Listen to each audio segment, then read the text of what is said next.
ఇప్పుడు వైష్ణవితో చేసావు కదా! అంటే మనకి జనరల్‌గా ఏమంటారంటే, మనకి వీళ్ళు ఓపెన్‌గా ఉండరు. కొంచెం సెక్స్ అంటే ఐ మీన్ సీన్‌లకి ఇబ్బంది పడతారు తెలుగోళ్ళు, మన వాళ్ళు అని అంటారు. వైష్ణవితో అసలు చెప్పేటప్పుడు ముందు కథ చెప్పేటప్పుడే ఇట్లాంటి బోల్డ్ సీన్స్ ఉంటాయని చెప్పారు. చేసిందా? అదే దొంగతనంగా కొంతమంది డైరెక్టర్‌లాగా దొంగతనంగా లాస్ట్ మినిట్‌లో సీన్‌లో చేయించేసారా? లేదు, లేదు, లేదు. ఆ అమ్మాయికి క్లియర్‌గా ఎక్స్‌ప్లెయిన్ చేశాను. షార్ట్‌లు ఏవి పెడతాను, ఎంత ఎంతవరకు చూపిస్తాను, అయన్నీ ఫస్ట్ కథ అయిపోయిన తర్వాత రెండో రోజు కేవలం ఈ సీన్‌లు ఎలా తీస్తానని ఎక్స్‌ప్లెయిన్ చేయడానికే ఆ అమ్మాయికి ఇది చెప్పాను. మీ ఫాదర్ ఉండొచ్చు, మీ మదర్ ఉండొచ్చు, తీసేటప్పుడు నీకు ఏ ఇబ్బంది ఉండదు. నేను తీసేటప్పుడు కూడా నీకు అబ్జెక్షన్ అనిపిస్తే అక్కడితో ఆపేస్తా. ఆపేసి కానీ నేను నీకు 2, 3 ఆప్షన్స్ ఇస్తాను. ఆ షాట్ ఎలా తీయాలని. సో, నువ్వే సెలెక్ట్ చేసుకో. ఇవన్నీ ప్రామిస్‌లు చేసి వదిలాను కదా! ఎందుకంటే నాకు తెలుసు సగంలో ఆ అమ్మాయి నేను చెయ్యనంటే అసలు కథే దాని మీద అయినప్పుడు. సో, సో, ఆ అమ్మాయితో కంఫర్టబుల్‌గానే లేదు. సో, మన తెలుగు వాళ్ళు కంఫర్టబుల్‌గా చేస్తారు. నా ఉద్దేశ్యం ఆ అమ్మాయిని తక్కువ చేయటం, నిన్ను తక్కువ చేయటం కాదు. అంటే మనం జనరల్‌గా ఏంటంటే తెలుగు వాళ్ళు చెయ్యరు సార్, రారు సార్, మనకి రారు, తెలుగు వాళ్ళకి ఏదో ఉంది, ఏదో ఉంది, ఏదో ఉంది అంటారు. భయం కొంతమందికి ఎక్స్‌పోజర్ ఉంటుందని, అది ఈ సీన్స్ ఇట్లా ఉంటాయని. సో, వైష్ణవి బాగా చేసింది కదా! చాలా బాగా చేస్తుంది. అసలు అంటే మన వాళ్ళకి ఇంకా లోపల బ్రెయిన్‌లో కొన్ని ఉన్నాయి సార్. యాక్చువల్లీ సీరియల్‌లో చేసిన వాళ్ళతో పెట్టుకోరు. బోగస్ చెల్లెలి క్యారెక్టర్లు చేసిన వాళ్ళని పెట్టుకోరు. ఫ్రెండ్ క్యారెక్టర్ చేసుకొని పెట్టుకోరు. అంటే ఇప్పుడు వైష్ణవి అన్నీ చేసింది. చెల్లెలుగా బన్నీకి చెల్లెలుగా యాక్ట్ చేసింది. సినిమాలు చేసింది అంతకుముందు. అలా వైకుంఠపురంలో అల్లు అర్జున్ సిస్టర్స్ అని అమ్మాయి ఒక 6-7 సినిమాల్లో సిస్టర్ రోల్స్ చేసింది అమ్మాయి. అర్జున్ అంటే గుర్తొచ్చింది. అర్జున్, చిరంజీవి గారు వీళ్ళంతా నీకు ఆల్మోస్ట్ ఫ్యామిలీ మెంబర్స్ లాగానే కదా! వాళ్ళతో ఎప్పుడు సినిమా చేస్తున్నాము. వాళ్ళు ఇవ్వాలి సార్ ఛాన్స్. అంటే వాళ్ళ దృష్టికి వెళ్ళటమే వాళ్ళే అన్ని ఫంక్షన్లకి నీకు వాళ్ళే ఉంటారు కదా. అంటే నాకు బేసిక్గా అంత స్టార్స్ డైరెక్షన్ చేయాలి అనే మైండ్ సెట్ లేదు సార్. యాక్చువల్లీ అంటే నాకు చూశాను కదా, నేను మామూలుగా వాళ్ళ సెట్లోకి వస్తేనే ఒక చిన్న వేరే అట్మాస్ఫియర్ ఉంటుంది అసలు. సో సినిమా మన చేతిలో ఉండదు అనే ఒక భయం అయితే ఉంది. కానీ మా ప్రొడ్యూసర్ ఒప్పుకోవట్లేదు. నెక్స్ట్ సినిమా ఎవరినో ఒక హీరోని తీసుకొస్తే నువ్వు చేయాల్సిందే అంటున్నారు. చూడాలి. కాదు, ఇట్లా కొన్ని నిజాలు బయటకు మాట్లాడితే నీకు ఇబ్బంది ఉండదు? ఏముంది సార్ ఇబ్బంది, నాకు సంపూర్ణ సినిమా చేయడం వచ్చు, మళ్ళీ చేసుకుంటా. అట్లా కాదు కదా, ఇప్పుడు మనం ఒకసారి డైరెక్టర్ అయిపోయినాక సక్సెస్ ఒకసారి వచ్చినాక ఇంకా పైకి ఇంకా పైకి ఇంకా పైకి వెళ్ళాలి. అసలు ఏం లేదు సార్, కథలు చెప్పాలని కోరుకుంటుంది, రిలీజ్ హిట్లు కొట్టాలని కోరుకుంటుంది, కానీ పైకి వెళ్ళాలని కోరికేం లేదు. సినిమా తీయటము, ఆ ప్రాసెస్, రిలీజ్, ఇదే అల్టిమేట్గా ప్యాషన్ ఉంటే ప్యాషన్ కడుపు నిండితే చాలు. ఈ మధ్య ఫేస్బుక్లో నీది ఒక పెద్ద కథ చూసా, కథ కాదు, ఈ ఏమంటారు, కృతజ్ఞత భావాలు ఉండట్లేదు జనానికి, అది ఇది అని చెప్పి ఎవరిని అంత హర్ట్ చేశారు, అంత పెద్ద పోస్ట్ పెట్టాం. ఎప్పుడు సార్ ఇది? ఈ మధ్య ఏదో పెట్టాం. మనిషిని గౌరవించే మనం ముందుకు తీసుకెళ్ళినాక వాళ్ళు మళ్ళీ చేయరు. ఫర్ ఎగ్జాంపుల్ సంపుకి నేను సంపుది కూడా ఎగ్జాంపుల్ పెట్టావు. అంటే అతను ఏం చేశాడని కాదు, పాపం ఇట్లా చేశాను, అతను రివర్ట్ అవ్వకపోవచ్చు, అటువంటిది ఏదో సంథింగ్ ఏదో ఉంది దాంట్లో పూర్తిగా. మేబీ కలర్ ఫోటో టైంలో పెట్టుంటానేమో. కలర్ ఫోటో టైంలో అది ఇప్పుడు మీకు ఎప్పుడు కనిపించుంటాయి. ఆ కలర్ ఫోటో టైంలో చాలా ఫ్రిక్షన్ జరిగింది సార్, బాగా. అంటే అందరి మధ్యలో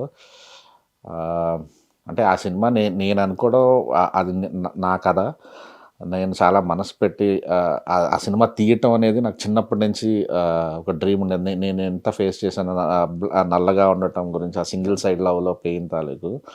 ఆ టైంలో అందరితో నాకు ఆ టీం మొత్తం ఒకటైంది, నేను ఒకటి అవ్వాల్సి వస్తుంది. కానీ బట్ ఆ సినిమాని చివరి వరకు మోసుకెళ్ళింది నేను ఒక్కడనే, డౌట్ లేదు. నేను ఎంతో కొంత బన్నీవాస్ గారు. సో ఆ టైంలో ఏదో ఆవేశం వచ్చి పెట్టేస్తుంటాను. పెద్ద మెసేజ్ ఉందంటే మనం ఎవరికైనా ఏదైనా చేస్తాం కానీ వాళ్ళు మనని అంత బాధ పెట్టవచ్చు అనేది సంథింగ్, దాని అర్థం ఉండొచ్చు. అంత బాధ ఎవరు పెట్టారు, ఎందుకు పెట్టారు అని డౌట్ వచ్చింది. మనం ఆ రోజే ఫోన్ చేద్దాం అనుకున్నా, తర్వాత మళ్ళీ ఎందుకు లేదని చెప్పి చేయలే. నాకు అంటే అది గ్రాటిట్యూడ్ అనేది సంపు ఒక్కడిలోనే నాకు బాగా తెలుస్తుంటుంది సార్. ఇప్పుడున్న వాళ్ళలో కూడా ఈ బేబీలో చేసిన వాళ్ళతో వచ్చిన ఉంటుంది, కానీ అలా ఎక్స్పెక్ట్ చేయడం కూడా కదా. ఒక్కసారి నాకు అసలు నువ్వు ఎవరితో గ్రాటిట్యూడ్గా ఉన్నావురా, విఎన్ఐహెచ్ గారి కన్నా గ్రాటిట్యూడ్గా ఉన్నావా లేదా అసలు అని ఒక్కసారి చెక్ చేసుకుంటా. అట్లా ఆయనే మామూలు కలవడం, విష్ చేయడం తప్ప. ఎండ్లో పెట్టేవాళ్ళు నాకు నేను మాత్రం అట్లా ఉన్నానా లేదా అని ఒక లైన్ పెట్టేది. అయితే ఏంటంటే మనం సినిమాలు చేయటం అంటే మనం అందరం అంటే మెజారిటీ ఓ ప్యాషన్తో వస్తాం ఇక్కడికి. వచ్చినాక ఎవరికి చేశారనేది ఇక్కడ మనకేం తెలియదు. ఓ నీ కథ అద్భుతం అయ్యి ఉండొచ్చు, లేకపోతే వాడి పెర్ఫార్మెన్స్ అద్భుతం అయ్యి ఉండొచ్చు, లేకపోతే డైలాగ్ రైటర్ది డైలాగ్ ఉండొచ్చు, డైరెక్టర్ చేసిన ఎగ్జిక్యూషన్ అయ్యి ఉండొచ్చు. ఏది వచ్చిందో కానీ మొత్తానికి టీం వర్క్ సక్సెస్ అవుతుంది. అయిన తర్వాత ఎవరికి ఉంటారు, ఎవరి చదువు ఆ సాగు వాడి వస్తూ ఉంటారు. అంతే సార్.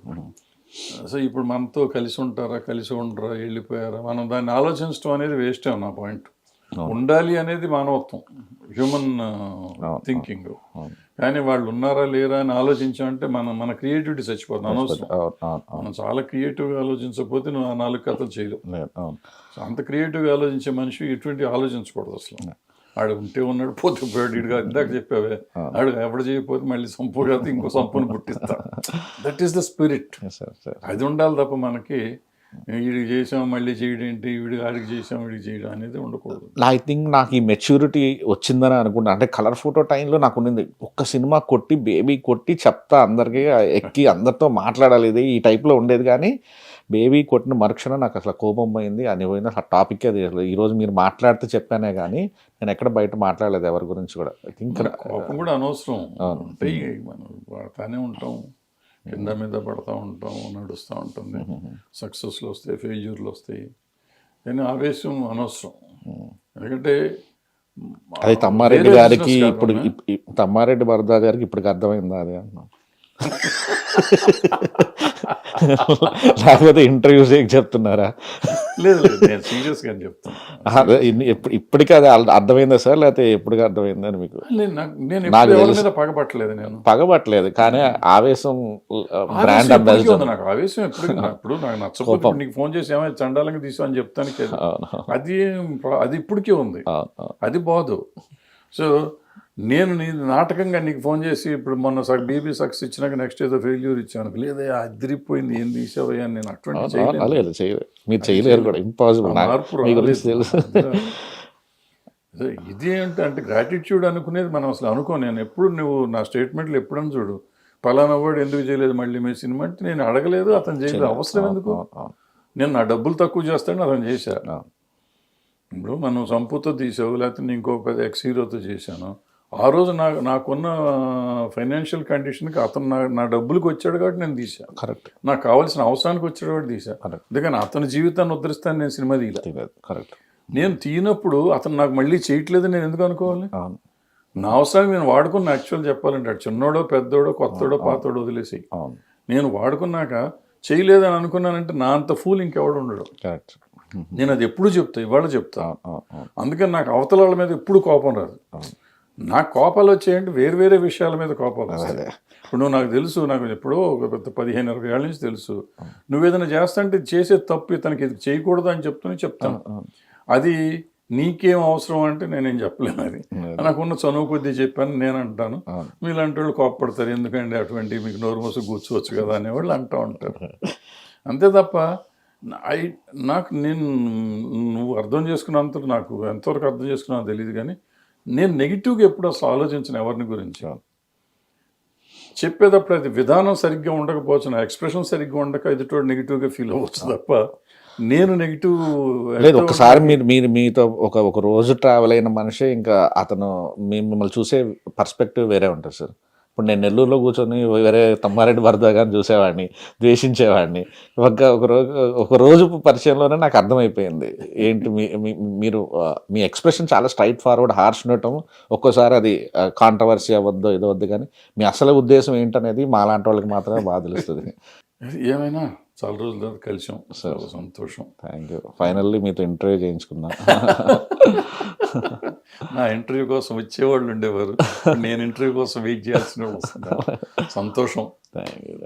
ఆ స్టేజ్ వచ్చినందుకు మన వాళ్ళంతా అట్లా పెరుగుతున్నారు. Thank you sir. అన్ఫార్చునేట్గా మనతో పాటు కత్తి ఉండేవాడు, కత్తి లేడు, చాలా బ్యాడ్.